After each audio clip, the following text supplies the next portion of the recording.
오늘 하나님께서 우리에게 주시는 말씀은 예레미야 31장 31절로 34절까지 말씀입니다. 예레미야 31장 31절로 34절까지 말씀인데요, 우리 한 목소리로 같이 읽도록 하겠습니다. 여호와의 말씀이니라. 보라, 날이 이르리니 내가 이스라엘 집과 유다 집에 새 언약을 맺으리라. 이 언약은 내가 그들의 조상들의 손을 잡고 애굽 땅에서 인도하여 내던 날에 맺은 것과 같이 아니할 것은, 내가 그들의 남편이 되었어도 그들이 내 언약을 깨뜨렸음이라. 여호와의 말씀이니라.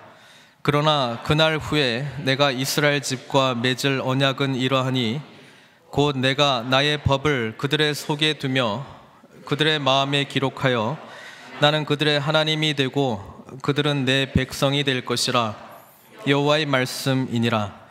그들이 다시는 각기 이웃과 형제를 가르쳐 이르기를 너는 여호와를 알라 하지 아니하리니, 이는 작은 자로부터 큰 자까지 다 나를 알기 때문이라. 내가 그들의 악행을 사하고 다시는 그 죄를 기억하지 아니하리라. 여호와의 말씀이니라.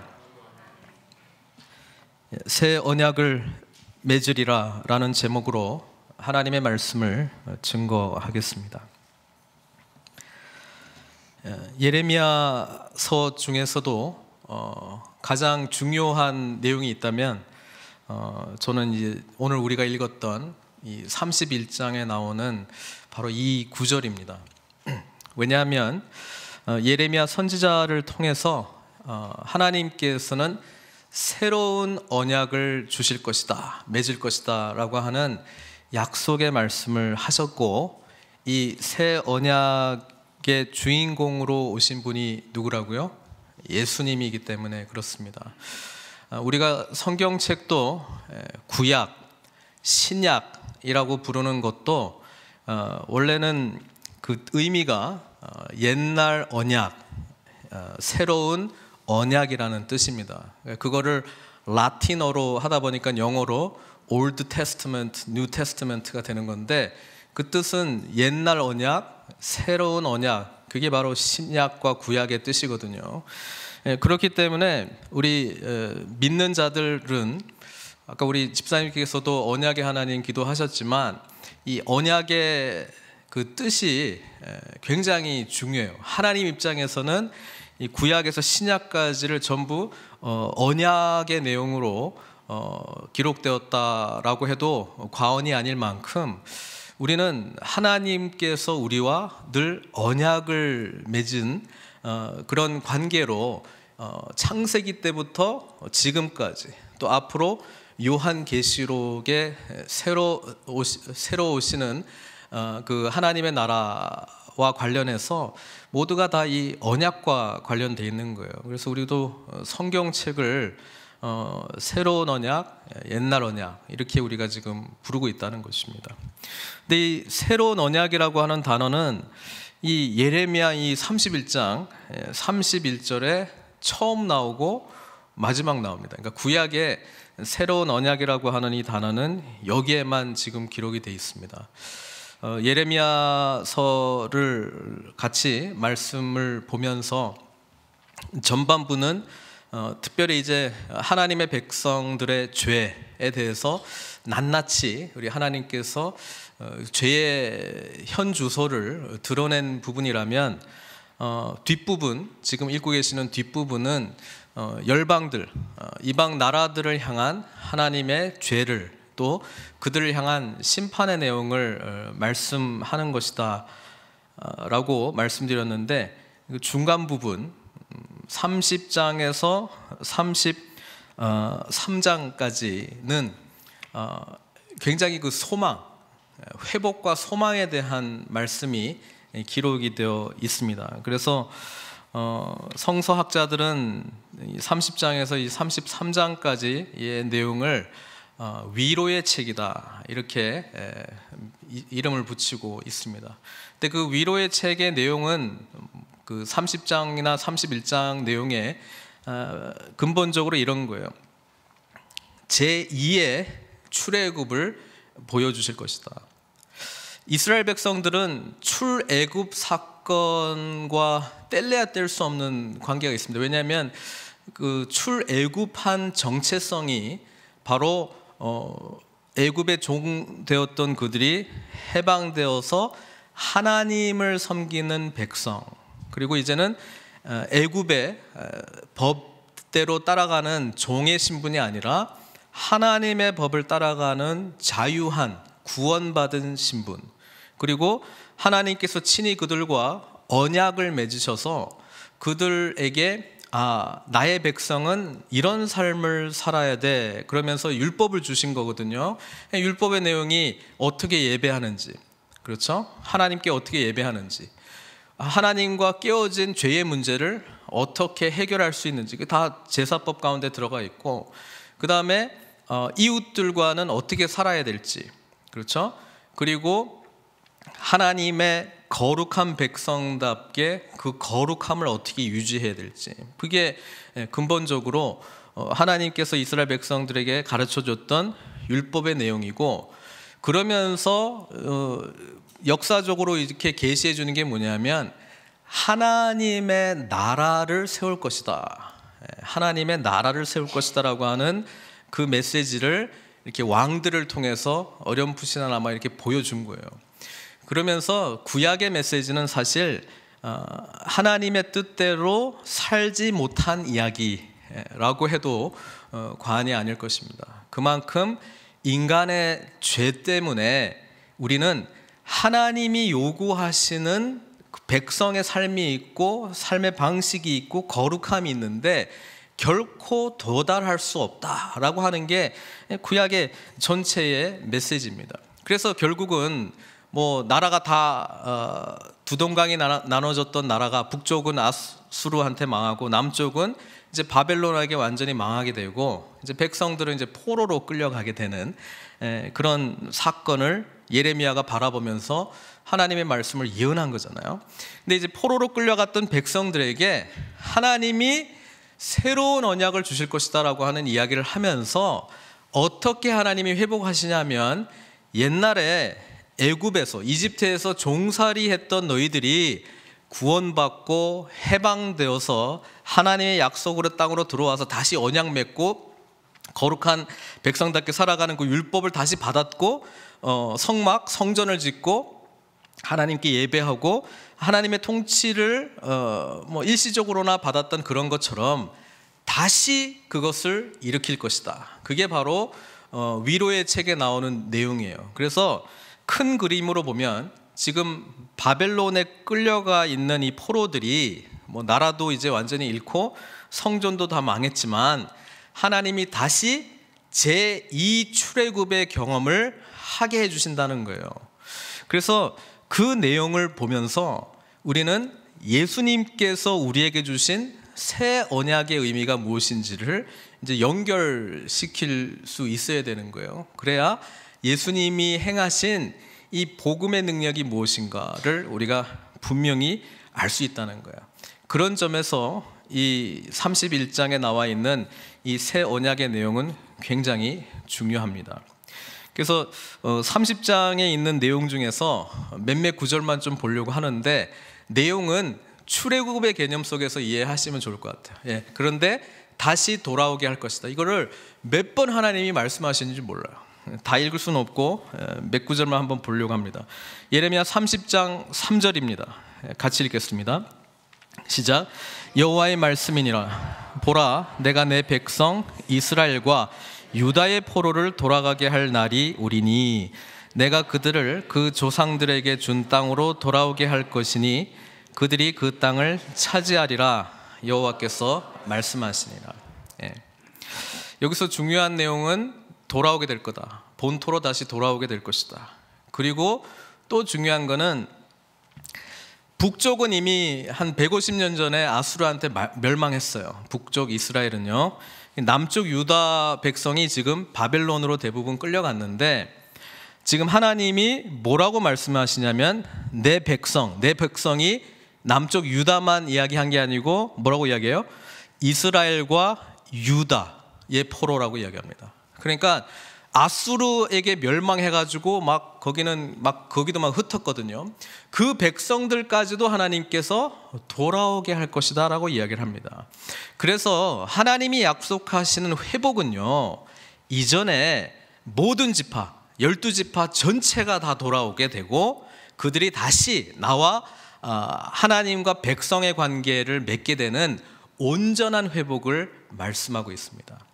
여러분, 우리가 예수 그리스도를 만나게 되면요, 예수 그리스도께서 우리에게 주시는 이 회복의 은혜라고 하는 것이 나 자신만 그냥 구원받은 거에서 끝나는 게 아니고요, 나 자신뿐 아니라 모든 그 유대인들 입장에서는 모든 이방인들까지 포함된 거니까 뭐 헬라인이나 자유인이나 유대인이나 종이나 노예나 누구든지 간에 그리스도 안에서 하나가 된다라고 하는 폭발적인 능력이 있어요. 그래서 복음 안에 살아가는 자는 자신이 관계하고 맺을 수 있는 이 삶의 반경이 점점 넓어질 수밖에 없어요. 그러니까 자기 중심적인 생각에서 탈피할 수밖에 없어요. 왜냐하면 복음이 그렇게 이끌어가기 때문에 그렇습니다. 그래서 어떻게 보면 복음을 받아들이는 자는 세계적인 시각을 가지고 모든 것을 볼 수 있는 눈이 생겨요. 그리고 나와 다른 사람, 나와 뭐 환경적으로 틀리고 전혀 엮어질 것 같지 않은 사람조차도 사랑의 관계를 맺을 수 있는 그런 소망을 갖게 된다는 거예요. 참으로 안타까운 거는 신앙생활을 해가면서 일부러 그렇게 하려고 하는데 자기 나름대로 이렇게 그룹이 이렇게 형성이 돼요. 일부러 하려고 한 건 아닌데 그냥 뭐 유유상종이라고 자기가 뭐 편하고 좋아하는 사람끼리 모이다 보니까 그렇게 돼요. 근데 복음을 정말 알면 알수록 내가 그거를 극복해야 된다라고 하는 생각을 하게 된다는 거예요. 그래야지만 거기에 하나님이 개입하실 수 있는 믿음의 여지가 있기 때문에 그렇습니다. 여러분, 신앙생활도요, 우리가 모든 상황들을 다 내가 만나고 싶은 사람, 내가 관계하고 싶은 사람, 내가 하고 싶은 일을 내가 다 컨트롤하기 시작하면요, 우리는 복음이 인도하는 복음 중심의 삶이 아니라 복음이라는 건 내가 알기는 하는데 나 중심적인 복음 생활을 하게 돼 있는데 그 생활의 결과는요, 자기의 삶의 반경이 지극히 작구나, 신앙생활을 오래 하면 오래 할수록 점점 작아지고 있구나라고 하는 것을 볼 수 있으면 내가 진짜 참 복음의 의미를 제대로 지금 못 경험하고 있다, 그렇게 생각하셔야 돼요. 왜? 복음은 다시 회복하는 건데 유다 백성들 돌아오는 거는 당연한 것 같아요. 그런데 이스라엘 백성, 이 사람들은 지금 어디로 갔는지, 지금 뭐 하고 있는지, 유다 백성들은 잘 망했다 이렇게 생각하고 있는지도 모르겠어요. 그런데 하나님께서는 그들도 하나하나 다 찾아가지고 내 백성으로 다시 만들어서 조국 땅에 불러줄 것이다. 30장 10절에서 11절입니다. 똑같은 내용인데 점점 심화돼요. 같이 한번 읽어볼까요? 여호와의 말씀이니라. 그러므로 나의 종 야곱아, 너는 두려워하지 말라. 이스라엘아, 놀라지 말라. 내가 너를 먼 곳으로부터 구원하고 내 자손을 잡혀가 있는 땅에서 구원하리니 야곱이 돌아와서 태평과 안락을 누릴 것이요 두렵게 할 자가 없으리라. 이는 여호와의 말씀이니라. 내가 너와 함께 있어 너를 구원할 것이라. 너를 흩었던 그 모든 이방을 내가 멸망시키리라. 그럴지라도 너만은 멸망시키지 아니하리라. 그러나 내가 법에 따라 너를 징계할 것이요 결코 무죄한 자로만 여기지 아니하리라. 돌아오게 되는 거는 맞는데 그것도 잃어버린 나머지 이스라엘 지파 사람들까지도 돌아오게 될 것이고 그들에게 태평과 안락을 주시긴 하는데, 하나님이 그들이 원래부터 왜 그렇게 흩어질 수밖에 없었던 게 결국 하나님과의 관계 속에서 죄 때문이거든요. 그 죄의 문제에 대해서는 반드시 징계할 것이다. 근데 그 징계라고 하는 게 이스라엘이 또 남유다가 멸망하게 되고 그들이 엄청난 고통 가운데 이방으로 흩어진 게 바로 그 벌이잖아요. 벌을 다 받았으니 이제 하나님께서 다시 그들을 회복시켜 주시겠다라고 하는 약속을 하고요. 그 다음에 18절부터 22절까지 똑같은 내용인데 보면은 점점 그 의미가 깊어지는 거예요. 내용은 다시 돌아오게 되는 건데 실제적인 그 내용이 점점 깊어져요. 한번 같이 읽겠습니다. 여호와께서 말씀하시니라. 보라, 내가 야곱 장막의 포로들을 돌아오게 할 것이고 그 거처들의 사랑을 베풀 것이라. 성읍은 그 폐허가 된 언덕 위에 건축될 것이요 그 보루는 규정에 따라 사람이 살게 되리라. 그들에게서 감사하는 소리가 나오고 즐거워하는 자들의 소리가 나오리라. 내가 그들을 번성하게 하리니 그들의 수가 줄어들지 아니하겠고 내가 그들을 존귀하게 하리니 그들은 비천하여지지 아니하리라. 자, 이 약속은 예수 그리스도를 만나게 되면 우리가 경험하게 되는 축복이에요. 예수님을 만나게 되면 찬송이 나오게 돼 있어요. 감사가 나오게 됐어요. 기쁨이 나오게 되어 있어요. 그리고 하나님께서 우리의 삶을 축복한다라고 하는 것을 경험하게 되는데 그 축복의 장면은 하나님 나라가 확장되어져 나갈 때에 내가 쓰임받은 그 은혜를 노래하게 된다라고 하는 것입니다. 20절, 그의 자손은 예전과 같겠고 그 회중은 내 앞에 굳게 설 것이며 그를 압박하는 모든 사람은 내가 다 벌하리라. 그리고 그 영도자는 그들 중에서 나올 것이요 그 통치자도 그들 중에서 나오리라. 내가 그를 가까이 오게 하리니 그가 내게 가까이 오리라. 참으로 담대한 마음으로 내게 가까이 올 자가 누구냐? 여호와의 말씀이니라. 너희는 내 백성이 되겠고 나는 너희들의 하나님이 되리라. 자, 이 성경 구절, 너희는 내 백성이 되겠고 나는 너희들의 하나님이 되리라 라고 하는 것은 성서학자들은 뭐라고 이야기하냐면 covenant formula, 언약 공식이라고 이야기를 해요. 그러니까 이 대목이 나오면 하나님이 이들과 다시 언약을 맺겠다라고 하는 하나님의 강력한 선포를 이야기를 합니다. 이 선포는 계시록까지 나와요. 그러니까 결국 하나님이 원하시는 것은 하나님과 우리와 이런 언약 백성 관계가 되는 것을 의미하고 있다는 거예요. 그래서 오늘 지금 나라도 잃고 성전도 잃고 삶의 터전도 잃고 하나님의 거룩함마저도 다 잃어가고 있었던 백성들을 향하여 하나님께서 내가 이스라엘 집과 유다 집에 둘 다 포함해서 새 언약을 맺으리라 이렇게 이야기를 합니다. 근데 이 새 언약의 의미가 완전히 새로워진 겁니까? 내용을 보시면요, 전혀 없던 건데 완전히 다른 겁니까? 내용을 보면은 그렇지는 않아요.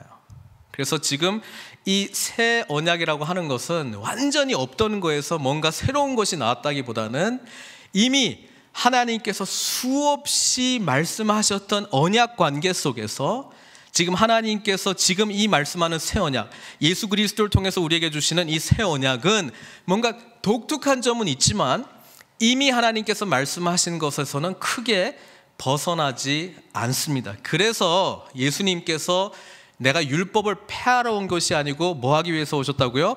완성하기 위해서 말씀하셨던 게 구약의 내용이 완전히 이거는 다 쓰레기야, 그러니까 없어도 돼, 그리고 이제 새로운 거를 하겠다는 게 아니고 구약이 말하고 있는 의미를 하나님께서 지금 새로운 언약을 맺어주시면서 이 율법을 완성시키신 예수님을 만나게 되면 율법에서 감히 요구하고 있는 모든 것을 우리도 살 수 있다라고 하는 메시지입니다. 그러니까 그런 관점에서의 새로운 언약입니다. 32절 보세요. 32절에 보면 31장 32절에 같이 읽겠습니다. 이 언약은 내가 그들의 조상들의 손을 잡고 애굽 땅에서 인도하여 내던 날에 맺은 것과 같이 아니할 것은, 이렇게 되어 있습니다. 자, 애굽에서 인도하여서 맺은 언약은 무슨 언약이냐? 애굽에서 모세가 백성들을 이끌고 어디로 인도합니까? 시내산으로 결국 인도를 합니다. 그리고 거기에서 언약식을 가져요. 그렇죠? 19장에 도착을 하고 하나님께서 강림하시고 말씀하시고 20장에 10계명을 받고 21장, 22장, 23장에 너희는 이렇게 살아라, 거룩한 백성은 이렇게 살아야 된다, 이렇게 이야기를 하고 24장에 언약식을 해요. 그런 게 있었나 쳐다보시는 눈인 것 같아가지고 우리 출애굽기 24장 보겠습니다. 출애굽기 24장이요. 제 앞부분만 좀 읽을게요. 1절부터. 또 모세에게 이르시되 너는 아론과 나답과 아비후와 이스라엘 장로 70명과 함께 여호와께로 올라와 거기서 경배하고, 시내 산으로 올라와라 이 말입니다. 너 모세만 여호와께 가까이 나오고 그들은 가까이 나오지 말며 백성은 너와 함께 올라오지 말지니라. 그러니까 모세가 제일 꼭대기, 그 밑에 아론과 그의 아들들과 70명의 장로들은 조금 밑에, 그 백성들은 올라오지 않고 이런 상태입니다. 모세가 와서 여호와의 모든 말씀과 그의 모든 율례를 백성에게 전하매 그들이 한 소리로 응답하여 이르되, 그러니까 하나님께서 모든 말씀을 하셨다라고 하는 것은 10계명, 그 다음에 출애굽기 기록에 의하면 21장부터 23장까지를 다 말씀을 하고, 백성들은 이렇게 반응합니다. 이르되 여호와께서 말씀하신 모든 것을 우리가 준행하리이다. 그게 뭐예요? 아멘. 그게 그 말입니다. 아멘. 말씀하신 대로 아멘, 동의합니다 이 말이죠. 모세가 여호와의 모든 말씀을 기록을 했어요. 이른 아침에 일어나 산 아래에 제단을 쌓고 이스라엘 12지파대로 12기둥을 세우고, 뭐 일이 많아요. 12기둥도 세우고 이스라엘 자손의 청년들을 보내어 여호와께 서로 번제와 화목제를 드리게 하고 제사도 드리고요. 모세가 피를 가지고, 짐승의 피를 가지고 반은 여러 양푼에 담고 반은 제단에 뿌리고 언약서가 뭐겠어요? 지금 하나님께서 모세에게 주신 율법의 내용을 기록한 그거 언약서를 가져다가 백성에게 낭독하여 듣게 하니 그들이 이르되 여호와의 모든 말씀을 우리가 준행하리이다. 다 듣고 아멘 그랬단 말이에요. 모세가 그 피를 가지고 백성에게 뿌립니다. 양푼에 남았던 피를 팍 백성들에게 뿌리고 이르되 여호와께서 이 모든 말씀에 대하여 너희와 세우신 뭐라고요? 언약의 피니라. 예수님께서 나중에 제자들과 함께 마지막 만찬을 하실 때 떡을 나눠주면서 이것은 나의 몸이다, 그리고 그 잔을 나눠주면서 이것은 나의 피다라고 말씀하시면서 언약의 피라고 하는 단어를 쓰십니다. 마치 지금 시내산에서 하나님과 이스라엘 백성들이 이 언약서 앞에서 지금 피를 뿌리는 언약식을 가졌던 것처럼 예수님께서 바로 그날에 똑같은 언어를 표시합니다. 이때 출애굽 시내산에서는 짐승의 피가 뿌려졌지만, 그리고 이 피는 영원히 가지는 못했죠. 이스라엘 역사를 보니까. 그런데 신약에서는 예수님께서 실제 자신의 피를 우리를 위해서 뿌리신 거예요. 그러니까 우리와 함께 영원한 언약의 피를 쏟으신 거예요. 무슨 말인지 알겠죠? 그 내용이에요.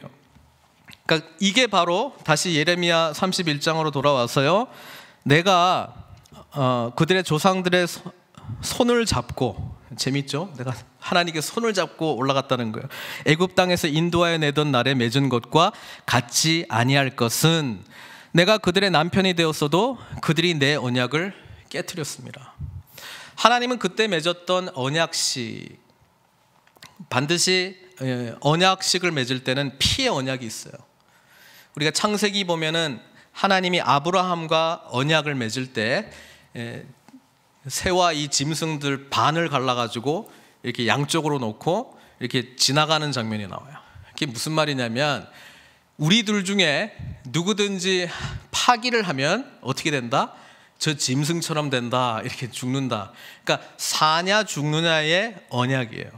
근데 하나님은 이것을 그렇게 무시무시한 언약으로 표현하지 않고 남편하고 신부가 맺은 결혼 언약이다라고 지금 이야기를 합니다. 그때 나는 너희들과 함께 결혼했어. 그런데도 너희들이 나를 버렸어. 이렇게 이야기를 하는 거예요. 하나님이 그렇게 말씀하시는 거예요. 내가 그들의 남편이 되었어도 그들이 내 언약을 깨뜨렸습니다. 여호와의 말씀입니다. 그게 언약이 깨졌기 때문에 너희들이 지금 이 모양 이 꼴이 되지 않았냐. 그래서 새 언약은 33절, 34절이라는 거예요. 33절, 34절이 새 언약을 통해서 주시게 되는 내용인데, 그 내용이 이거예요. 33절. 그러나 그날 후에 내가 이스라엘 집과 맺은 언약은 이러하니 곧 내가 나의 법을 그들 속에 두며 그들의 마음에 기록하여 나는 그들의 하나님이 되고 그들은 내 백성이 될 것이라. 이게 뭐라고요? 언약 공식, covenant formula라고 했죠. 언약을 맺겠다라고 했는데 새로운 언약은 뭐예요? 내면화된 하나님의 말씀이라고 지금 이야기를 합니다. 나의 법을 그들의 속에 두며, 전에는 돌에다가 기록했고 언약서에 기록했는데 이제는 그들의 속에 두며 그들의 마음에 기록하여 나는 그들의 하나님이 되고 그들은 내 백성이 될 것이라.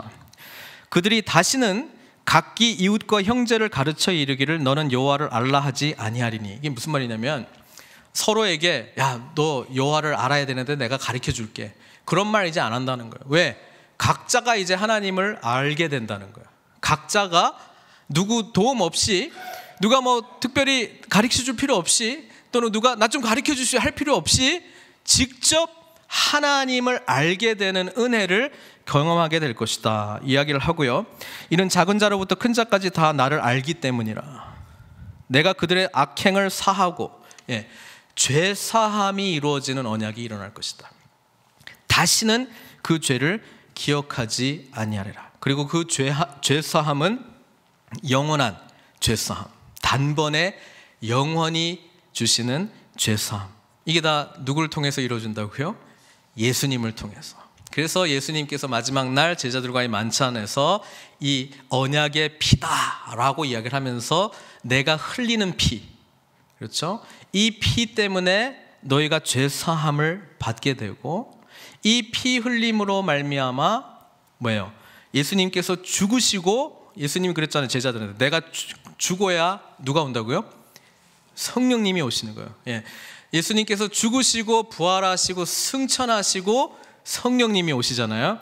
성령님께서 오셔서 이제는 우리 안에 함께 하시는, 그래서 말씀이 요구하는, 율법이 요구하는 삶을 마땅히 살아갈 수 있는 능력을 주겠다라고 하는 것이 바로 이 새 언약에서 지금 이야기하는 거예요. 그런데 이게 완전히 새로운 거냐? 그렇지는 않아요. 우리 하나님께서도 이런 말씀을 이전에 하셨어요.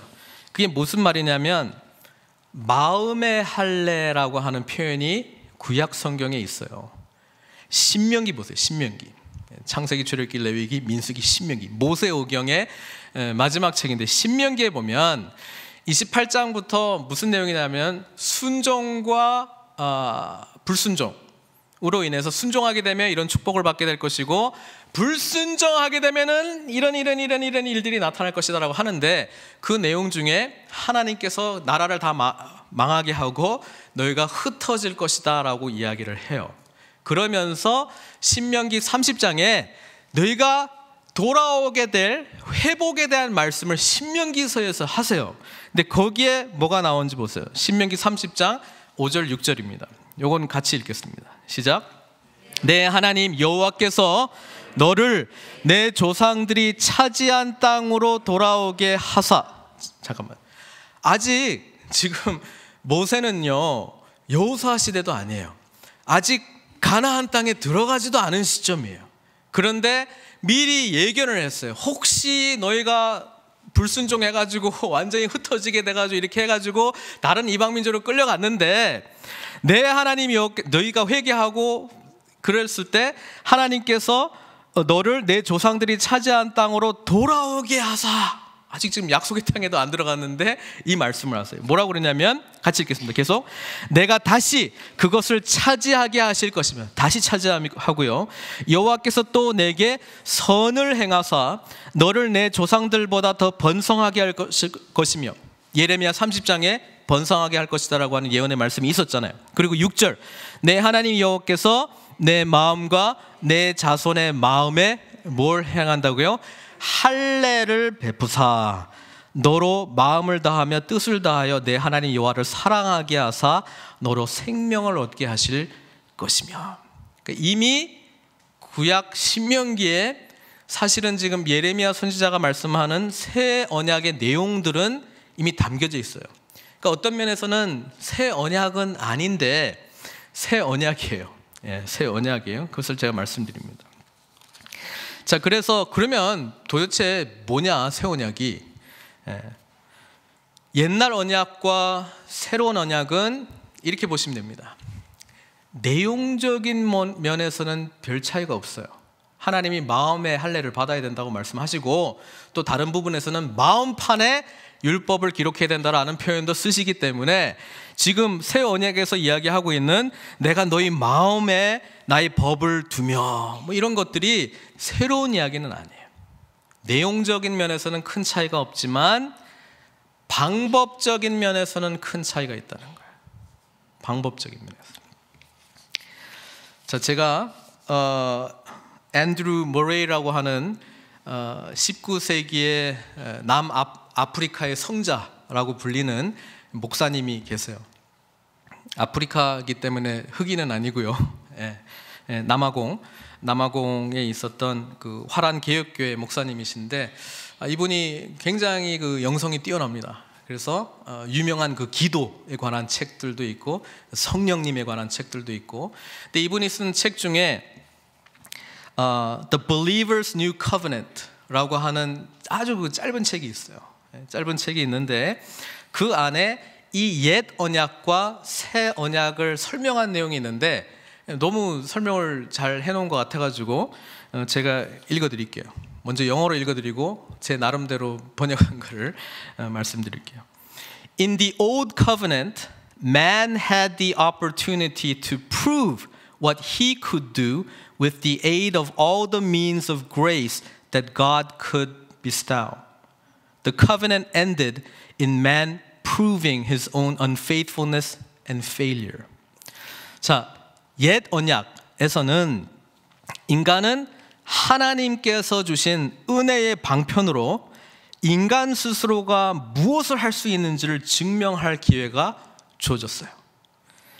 결과는 인간 스스로 신실하지 못하다는 것과 스스로 할 수 없다는 실패. 그러니까 구약 전체 이야기는요, 하나님께서 언약을 주셨어요. 이렇게 살아라. 그럼 백성들은 그리하겠습니다. 아멘 했는데 이 백성들이 열심히만 해가지고 지키면 돼요. 근데 구약의 역사가 무슨 역사라고요? 결코 열심히 해가지고 지킬 수 없고 실패했다라고 하는 것을 나타내는 내용이라는 거예요. 반면에 In the new covenant, 새로운 언약에서는 God is to prove what He can do with man. 거꾸로입니다. 아까는 하나님이 율법을 주셨을 때 인간이 우리가 뭘 할 수 있는가를 보여드릴게요를 증명할 수 있는 기회였다면 그 결과는 실패. 신약은 하나님께서 우리를 위해서 무엇을 하실 수 있는가를 증명할 수 있는 사건이라는 거예요. God is to prove what He can do with man as unfaithful and feeble as he is when he is allowed and trusted to do all the work. The old covenant was one dependent on man's obedience, one which he could break and did break. The new covenant was on which God has engaged and shall never be broken. He himself keeps it and ensures our keeping it. So he makes it an everlasting covenant. 새 언약에서는 하나님께서 모든 일을 행하시도록 우리는 그분을 신뢰하고 그분이 일하시도록 허용할 때 신실하지 못하고 연약한 인간에게 하나님께서 무엇을 하실 수 있는지를 보여주는 것이다. 옛 언약은 인간 쪽에서의 순종에 기대어 결국 파기되었다면 새 언약은 하나님 쪽에서 역사하셔서 결코 파기될 수 없게 되었다. 하나님 자신이 지키시고 우리가 지키도록 유지하신다. 그래서 영원한 언약으로 만드신다. 내용은 똑같은데 구약은 하나님께서는 이렇게 살아야 거룩한 거야. 이렇게 살아봐. 그러면 그들은 이렇게 반응했다는 거예요. 그렇게 살겠습니다. 그래서 열심히 순종하려고 했는데 결과는 안 됐다는 거예요. 신약은요, 우리는 못합니다라고 깨달은 인간이 하나님께서 도와주셔야 돼요. 하나님의 은혜로 우리가 할 수 있어요. 그 고백 속에서 하나님 편에서 우리에게 직접 그분의 영이신 성령님을 우리 가운데 내주하게 하셔서 우리로 하여금 율법이 요구하는 것을 감히 지킬 수 있는 능력을 하나님께서 직접 주시는 게, 그게 바로 새로운 언약의 핵심이라는 거예요. 여러분, 이게 구약과 신약을 구분짓는 복음 중심의 삶을 사느냐 아니면 율법주의로 사느냐의 핵심인데요, 이거 제대로 이해하지 못하면 복음 안에서 율법주의로 살아갈 수 있습니다. 얼마든지 살아갈 수 있습니다. 복음의 내용은 아는데 하나님께서 말씀하시는 것을 지키기 위해서 내가 순종하려고 무진장 노력해요.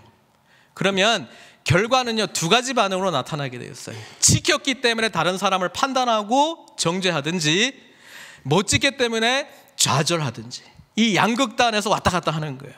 그러니까 복음 안에서 하나님께서 행하시도록 그분을 신뢰하고 그분의 성령님의 능력 속에서 율법의 요구를 지켜나가는 자신을 발견했을 때는 내가 잘났다 이걸 고백하는 게 아니라 전적으로 하나님의 은혜입니다를 고백하고, 그렇지 못한 사람들을 향하여 하나님의 긍휼히 여기시는 마음과 그들을 어떻게 하면 섬길 수 있는가 하는 마음과 정말 하나님이 주시는 은혜가 흘러나가는 방향으로 반응하게 돼 있어요. 그러니까 이 사람 안에는 정죄의 생각이라든가 비교하는 생각이라든가 그런 것들이 중요한 게 아니에요. 왜? 내가 율법의 요구를 지킬 수 있는 존재 자체가 아니라고 하는 철저한 자기 죄에 대한 각성을 느낀 인간이기 때문에 그렇다는 거예요. 그래서 예수님이 나를 위해서 모든 죄를 용서해 주셨다, 그래서 내가 오늘 살아갈 수 있는 은혜 받은 자가 되었다, 그러면 모든 것이 감사와 감격과 기쁨으로 살아가게 돼 있어요. 여러분, 우리가 이 내용을 안다 할지라도요, 순간순간 마귀가 공격합니다. 그래서요, 우리가 자꾸 옛 언약으로 가게 하든지 아니면 반쯤, 반은 은혜요 반은 노력이야, 반은 내가 했고 반은 하나님이 하셨겠죠. 근데 말은 그렇게 해도 생각은 그렇게 하지 않는 거예요. 내가 결정하고 내가 한 거지. 여러분, 여기서 헤어나지 못하면요, 복음의 능력 속에 자유하지를 못해요. 복음을 못 경험한 거야. 사도 바울이 하도 답답해가지고요, 갈라디아 교인들을 향해서 편지를 썼죠. 그러면서 내가 전하지 않은 다른 복음을 너희가 쫓아가느냐, 그런 이야기를 하면서 이런 이야기를 해요. 갈라디아서 3장 1절에서 3절에 이런 이야기를 합니다. 어리석도다 갈라디아 사람들아, 예수 그리스도께서 십자가에 못 박히신 것이 너희 눈앞에 밝히 보이거늘 누가 너희를 꾀더냐? 내가 너희에게 다만 이것을 알려 하노니 너희가 성령을 받은 것이 율법의 행위로냐 혹은 듣고 믿음으로냐? 아니, 예수 믿고 성령께서 우리 가운데 오시는 것은 전적인 하나님의 은혜인데, 그러면 앞으로 하나님이 요구하시는 삶을 살아가는 것은 우리 안에 내주하시는 성령의 능력 속에서 살아가는 건데, 그거를 왜 잊어버리고 구원받을 때는 그 공식이 통하는데 구원받은 이후는 왜 율법주의로 다시 돌아가냐 이거예요. 구원받은 이후는 노력해가지고 얻을 것처럼 착각하고 내가 열심히 해서 마치 뭔가를 얻었고, 그래서 그 열심히 성취한 것 때문에 다른 사람은 깎아내릴 수밖에 없는 그런 판단하는 눈만 발전하기 시작하고, 아니면 못한 내 자신에 대해서 한탄하는 모습으로만 그렇게 살아가느냐, 그 이야기를 하고 있는 거예요. 갈라디아 성도들이 그랬거든요. 복음으로 받아들였는데 유대파들이 찾아와가지고, 아니 예수만 믿으면 되는 게 아니고 할례도 해야 되고 안식일도 지켜야 되고 율법도 지켜야 되고 할 일 많아요. 그냥 예수 그냥 믿으면 그렇게 쉽게 되는 줄 알아요? 헌금 생활도 열심히 해야 되고 봉사도 많이 해야 되고 할 것 리스트만 짝짝짝짝 주는 거예요. 뭐예요? 사도 바울이 지금 무슨 이야기 합니까? 3절에요. 너희가 이같이 어리석으냐? 성령으로 시작하였다가 이제는 육체로 마치겠느냐? 시작은 성령으로 해놓고 다시 율법주의로 가네. 구원받은 거는 새 언약으로 됐고 성령 안에서의 삶을 살지는 않고 율법주의로 돌아가고 있네. 뭐 하고 있는 거에 대해서 사도 바울이 아주 격렬하게 쓴 게 갈라디아서입니다. 저는 이 부분 있잖아요. 율법대로 살아가는 사람의 외적 모습은 비슷해 보일 수 있는데요, 내면은 천지차이입니다. 다시 한번 말씀드리지만 나의 자아가 살아있는 하나님 앞에서의 반응하는 모습은요, 율법주의로 갈 수밖에 없어요. 뭐 하다가 좀 하다 보면 뭐 기분 나빠. 기분 나쁜 건 자아가 살아있어서 그런 거거든요. 근데 우리 예수님께서는요, 나는 죽고 예수님으로 사는 거예요. 나는 없어진다 이게 아니고요, total surrender, 완전한 하나님 앞에서의 항복, 구약의 삶을 결과를 철저하게 느끼는 인간. 해보려고 했는데 하나님 안 되네요. 열심히 하려고 했는데 우리 망했네요. 내 죄가 이렇게 심각한지 정말 몰랐네요.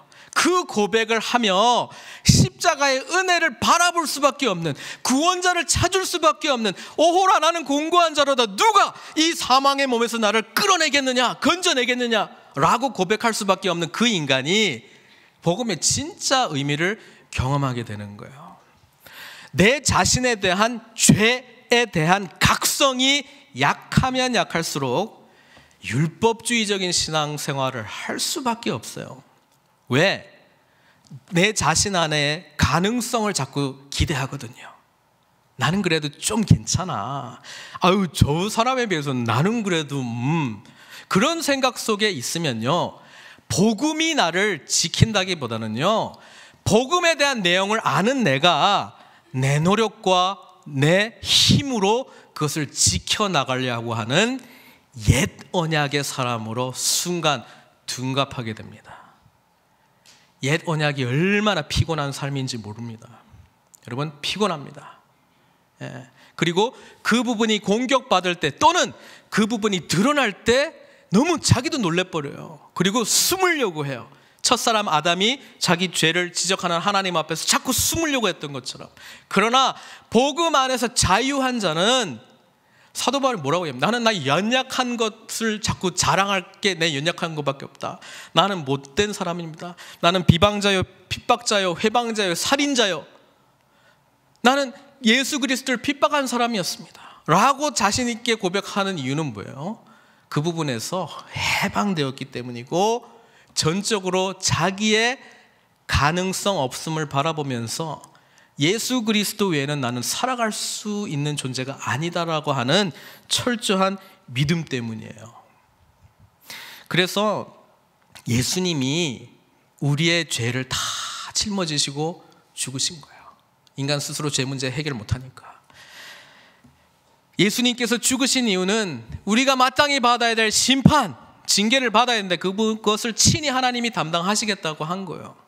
그리고 인간의 마음과 품성과 의지로는 결코 하나님이 요구하시는 거룩한 수준에 도달할 수 없다라고 하는 것이 구약 전체의 메시지이고 고백이기 때문에, 인간은 이제 우리는 할 수 없어요, 구해주세요라고 하는 간절한 갈망 속에서 구원자이신 주님이 찾아오셔서 주 안에 있을 때 우리 안에 내주하시는 성령의 능력으로 율법이 요구하시는 삶을 살게 되는 것을 경험하게 되는 거예요. 이 내용이 로마서 8장이에요. 로마서 8장. 다 할 수는 없지만 조금만 볼게요. 로마서 8장.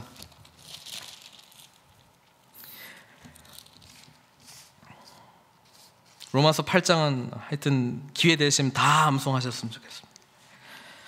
1절부터 보겠습니다. 그러므로 이제 그리스도 예수 안에 있는 자에게는 결코 정죄함이 없나니 이는 그리스도 예수 안에 있는 생명의 성령의 법, 돌판에 기록된 해야 될 리스트, 의무, 노력해가지고 얻을 수 있는 어떤 것들, 그 말고요, 이제 성령의 법이 우리를 주장해요.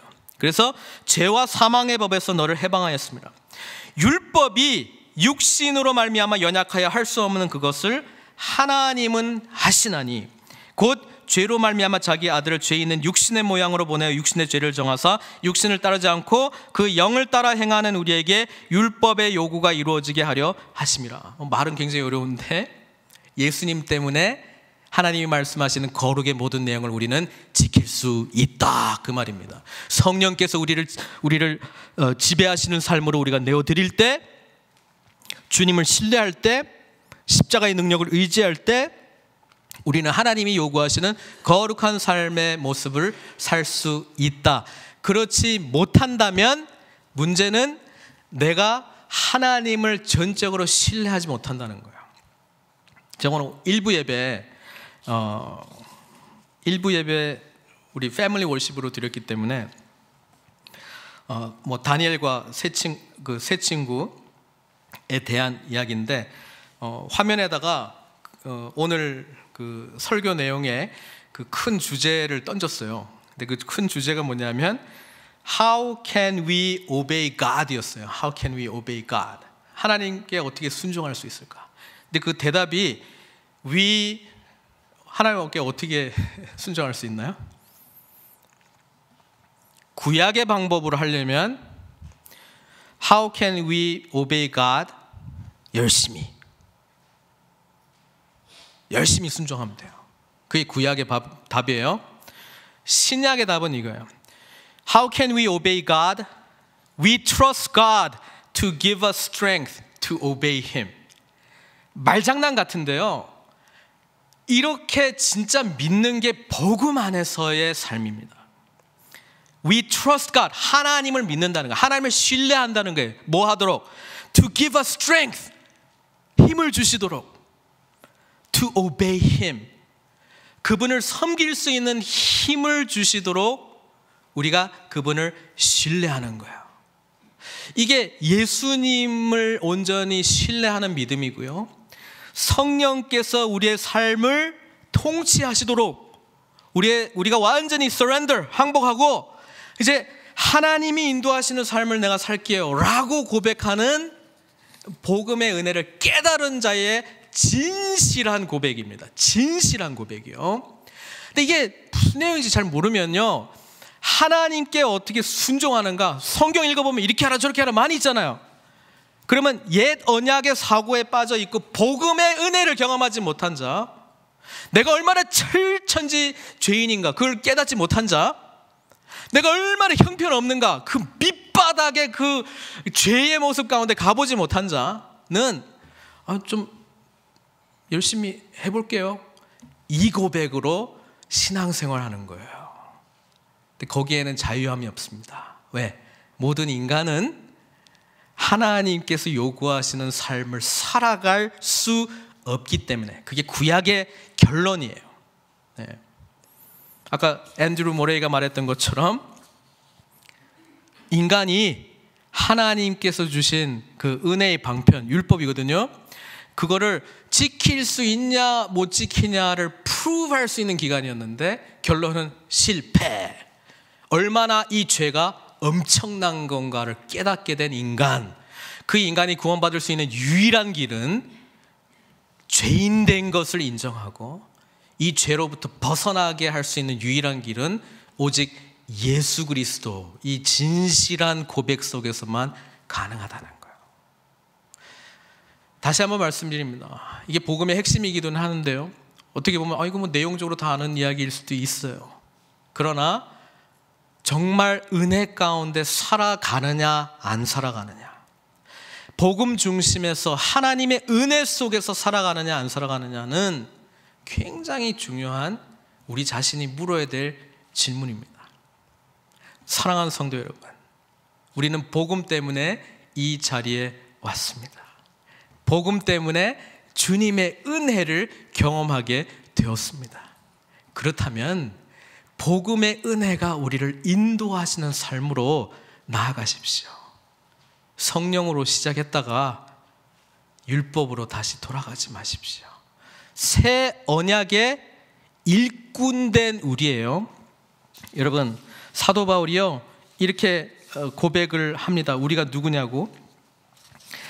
새 언약의 일꾼이라고 이야기를 하는데 고린도 후서 3장 6절입니다. 여기만 하고 오늘 설교를 마치려고 합니다. 그가 또한 우리를 새 언약의 일꾼 되기에 만족하게 하셨으니 율법 조문 기록된 법 이걸로 하지 않고 오직 뭘로 했다고요? 영으로, 성령으로 하미니 율법 조문은 죽이는 것이요 영은 살리는 것이니라.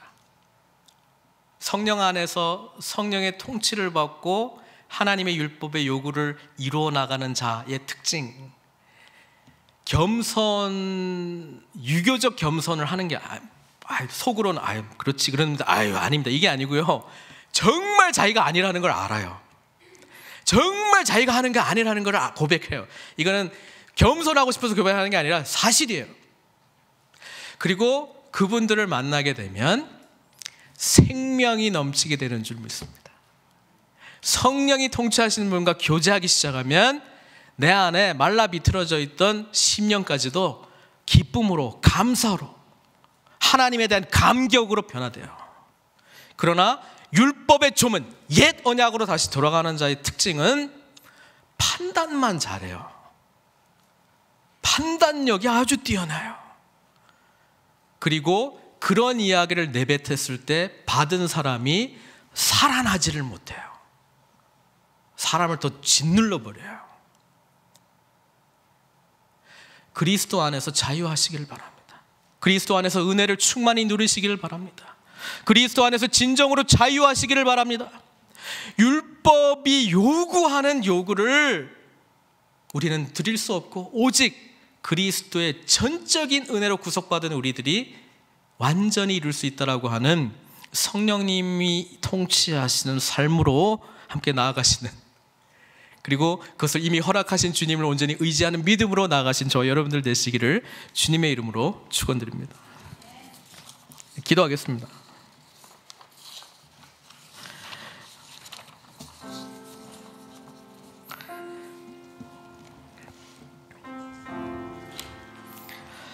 제 말씀을 통해서 그러면 우리는 할 수 있는 게 아무것도 없구나, 그렇게 결론을 내리시지 않기를 바랍니다. 하나님이 함께 하시면 모든 것이 가능합니다. 근데 기쁨으로, 믿음으로, 하나님을 신뢰함으로, 은혜의 감격 속에서 주님께서는 하나님의 일을 하시기를 원하고 계세요. 그러려면 언제나 복음으로 다시 가야 됩니다. 복음의 은혜 속에 잠기십시오. 복음의 은혜 속에서 자유를 주시는 그 은혜의 하나님을 만나십시오. 여러분, 이 시간 지금 어떠한 삶을 하나님 앞에 살고 있는지 모르겠습니다만은 좀 기도했으면 좋겠습니다. 그리고 새 언약의 일꾼으로 살아가기 위하여 새 언약을 완전히 이루신 주님을 더욱더 바라보고 주님이 통치하시는 삶으로 우리를 인도하여 주십시오. 이 고백을 함께 올렸으면 좋겠습니다. 함께 기도하겠습니다. 하나님, 성령으로 시작하였다가 육체로 마치는 어리석은 삶 살지 않게 해 주십시오. 새 언약의 은혜를 받은 자로서 옛 언약으로 돌아가지 않게 해 주시옵소서.